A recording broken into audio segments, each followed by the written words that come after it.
The paper felt thin between my fingers, almost weightless, yet the number printed on it hit me like a physical blow. Over $5,000, just like that. One moment I was opening the mail, expecting a typical utility bill. The next, this stark white envelope was telling me my life was about to get a lot more complicated. My breath hitched, a cold knot forming right below my ribs. It wasn't a surprise, not really, but seeing that exact figure, clear as day, made it real in a way it hadn't been before. $5,112.47. The specificity of it was almost mocking. My mind raced, not with frantic thoughts, but with a strange, quiet panic. It wasn't the kind of panic that made you yell or throw things. It was the kind that sucked the air out of the room, leaving you lightheaded and still. My apartment, usually a place of comfort, suddenly felt smaller, the walls closing in. Every object around me seemed to mock my situation, each one a silent witness to the financial hole I'd somehow dug myself into. The number wasn't just a number, it was a wall, a barrier, standing between me and any sense of peace. It felt insurmountable. For a long moment I just stood there, the paper crinkling slightly in my hand. My eyes scanned the words, trying to find some mistake, some typo, anything that would make it less real. But it was all there, clear and undeniable. The amount, the due date, the threats of further action if not paid. A cold dread seeped into my bones, a familiar unwelcome visitor. This wasn't a small hiccup, this was a mountain of debt. But then something shifted inside me. It wasn't a dramatic movie moment. There was no sudden flash of inspiration. It was quieter, more subtle, a flicker, a tiny spark of defiance in the face of that overwhelming number. I looked at the paper again, not with despair, but with a growing sense of resolve. This piece of paper, this debt, it wasn't going to win. It wouldn't dictate my future. It wouldn't control my choices anymore. A phrase formed in my mind, clear and sharp. This debt will not define me. I will define its end. It was a promise, a silent vow I made to myself in that moment, standing alone in my small living room. This wasn't just about paying money. It was about taking back control. It was about finding a way through, even when the path seemed completely blocked.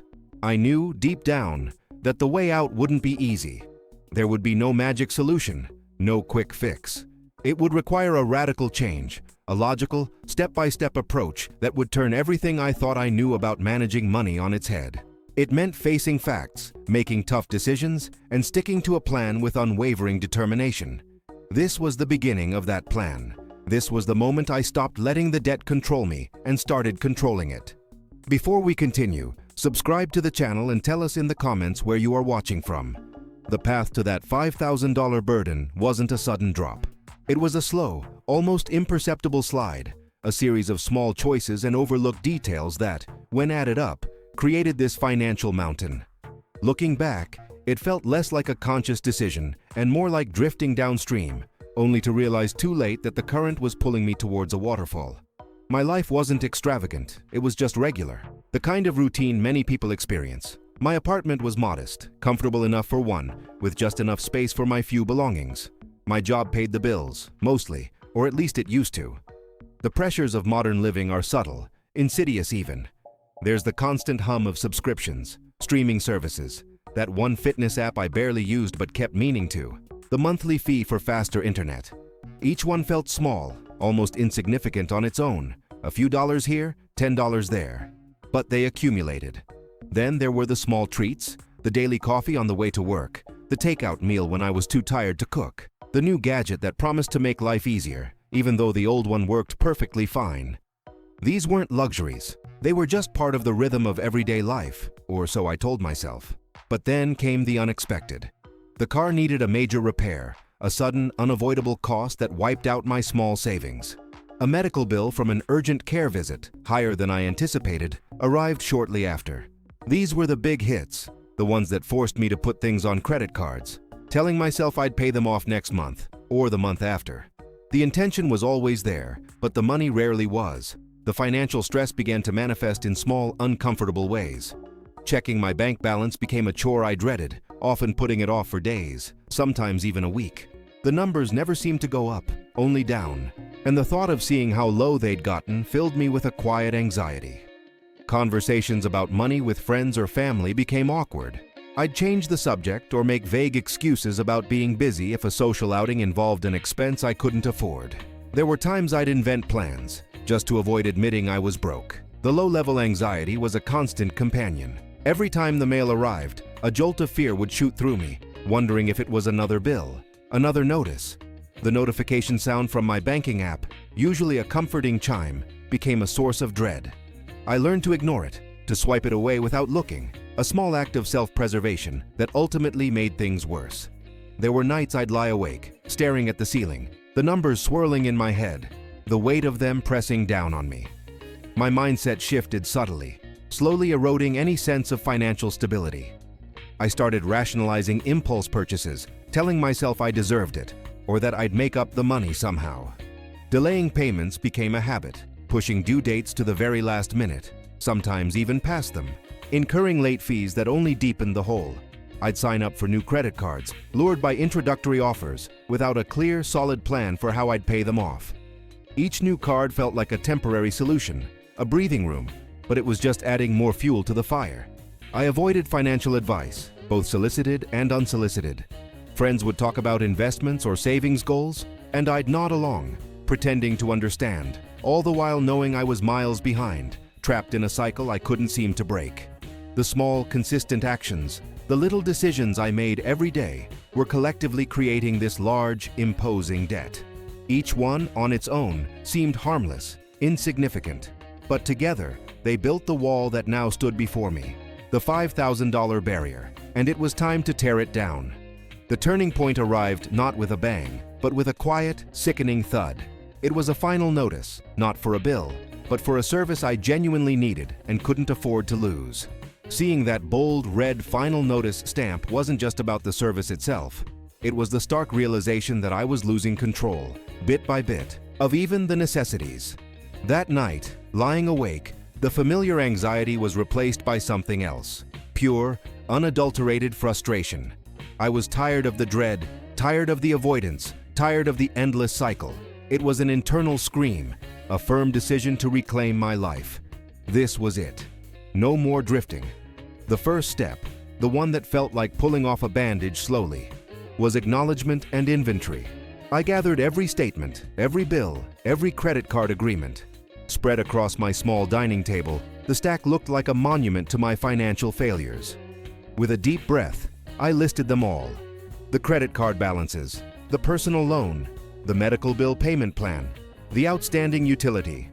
For each, I wrote down the exact amount owed, the interest rate, and the minimum monthly payment. Seeing the total, a number far greater than the initial $5 that had first shocked me, was painful. But it was real. It was the full scope of the problem, finally laid bare. Next came budgeting and sacrifice. This wasn't about minor adjustments, it was a full overhaul. I went through every single expense, categorizing them as essential or non-essential. The streaming services I barely watched, gone. The daily coffee, replaced with home brewed. Takeout meals became a rare treat, not a default. My grocery budget was slashed and optimized, focusing on basic, inexpensive ingredients. It meant saying no to social invitations that involved spending money, explaining honestly to friends that I was on a strict financial diet. It was uncomfortable, sometimes embarrassing, but every dollar saved felt like a small victory, a chip away at the mountain. Income augmentation was a necessary, though temporary, step for me. I started selling items I no longer needed: old electronics, clothes, and books. The small sums added up. I also picked up extra shifts at my job whenever they were available, even if it meant working weekends. It wasn't glamorous, but the extra money went directly to my debt, accelerating the process. For debt repayment, I chose the debt snowball method. After researching both the snowball and avalanche methods, the psychological boost of seeing smaller debts disappear quickly appealed more to me than saving a bit more on interest. It was about momentum. I focused all extra payments on the smallest debt first, while making minimum payments on everything else. Once that first debt was gone, the money I was paying on it rolled into the next smallest debt, and so on. Negotiating with creditors wasn't something I had to do extensively, but I did call one credit card company to see if they could lower my interest rate. They didn't, but the act of calling, of taking that proactive step, felt empowering. It showed me that I was advocating for myself. Finally, consistency and tracking became my bedrock. Every month I updated my debt list, watching the numbers shrink. I celebrated every time a debt was paid off, no matter how small. It wasn't about instant gratification. It was about the slow, steady progress. There were days I wanted to give up, days I felt deprived, but looking at my tracking sheet, seeing the progress, kept me going. The gradual, incredibly satisfying process of seeing those debt numbers shrink was a profound experience. Each payment felt like a weight lifting. The final payment, for the largest credit card, was anticlimactic in its execution, just a click on a website. But the relief that followed was immense. It wasn't about becoming rich overnight. It was about regaining control, about the freedom from that constant, nagging burden. The peace I felt was real, a profound sense of empowerment. This wasn't just about paying off debt. It was about reclaiming my future, one step at a time.